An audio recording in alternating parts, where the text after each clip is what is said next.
Navbatdagi savolimiz bu 9-mock testimizning 44-misoli. Bu avval vazir jamg'armasida ham tushgan bu savolimiz. O'shaning uchun to'g'ridan to'g'ri ishlab ketsak bo'ladi. Avval ham buni yechimini qilib berganman. Demak, bu yerda aytayaptiki, tajriba qurilmasida asosining radiuslari R1 4 cm, R2 8 cm, balandliklari esa 40 cm bo'lgan ikkita silindr shaklidagi idish bor. Mana bu joyi balandlik 40 cm, bunda ham demak balandlik 40 cm ga teng ekan. Xo'p.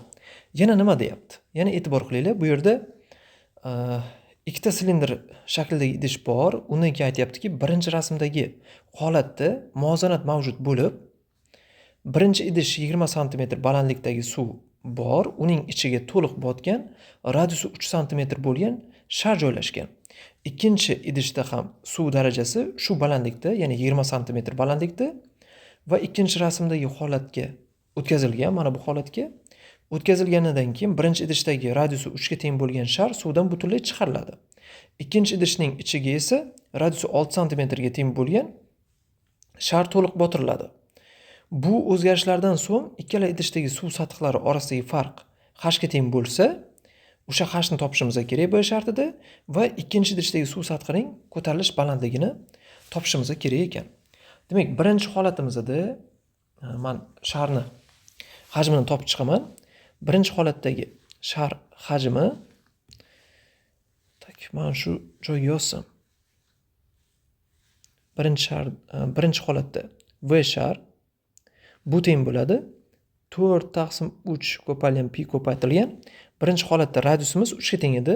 Radius 3 ga teng bo'ladigan bo'lsa, 3 ni kubi deyman. Bu yerdan 36 pi ekanligi kelib chiqadi. Bu birinchi holatda. Ana endi ikkinchi holatga o'tishim kerak. Ya'ni bu yerda balandlik qanchaga kamaydi? O'sha balandlikni topishim uchun, ya'ni bu yerda birinchi holatda 20 edi balandligimiz, bunda ham 20 edi. Lekin ikkinchi holatga o'tganda bu 20 bo'lib qolmaydi. Ya'ni shar yuqoriga ko'tarilgani uchun qanaqadir h1 ga nima qildi? U ko'tarildi. Yuqoriga ko'tarildi. Demak, pasayadi. Pastga pasayar ekan.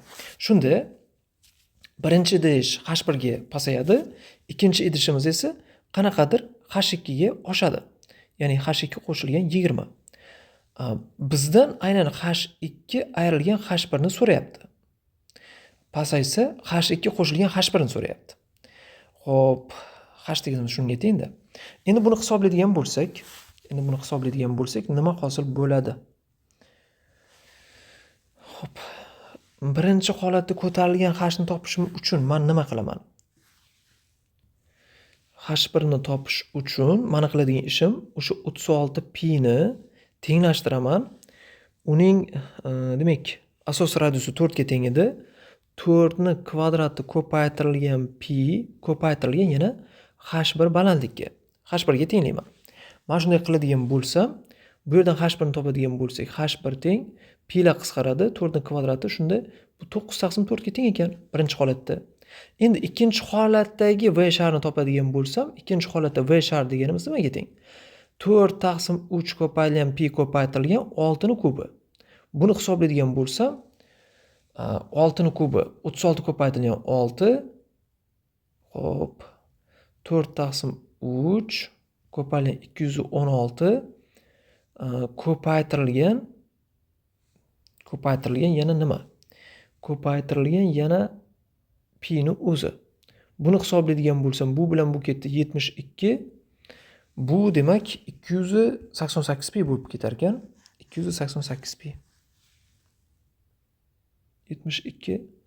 Mayli, 72 ko'paytirilgan 4 ko'paytirilgan pi bo'lib tursin-da. Hozir bu qisqaradi baribir. Shunda ikkinchi holatdagi silindrni ko'tarilish balandligini topamiz. Pi ko'paytirilgan, h2 ko'paytirilgan, ikkinchi holatda uning radiusi 8 ga teng, 8 ni kvadrati. Bu teng bo'ladi 72 ko'paytirilgan 4 ko'paytirilgan pi ga. Buni hisoblaydigan bo'lsam, 8 ni kvadrati 64, 64 bilan 4 qisqarsa bu yo'g'ida 16, pi bilan pi qisqaradi, h2 teng bo'ladi 72/16.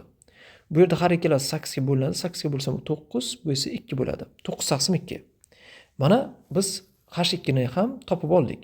Bizdan ikkinchi idishning suv sathi ko'tarilish balandligini so'rayapti. Bu 9/2 ekan. Buni javobi. Keyinisi hning o'zgarishi.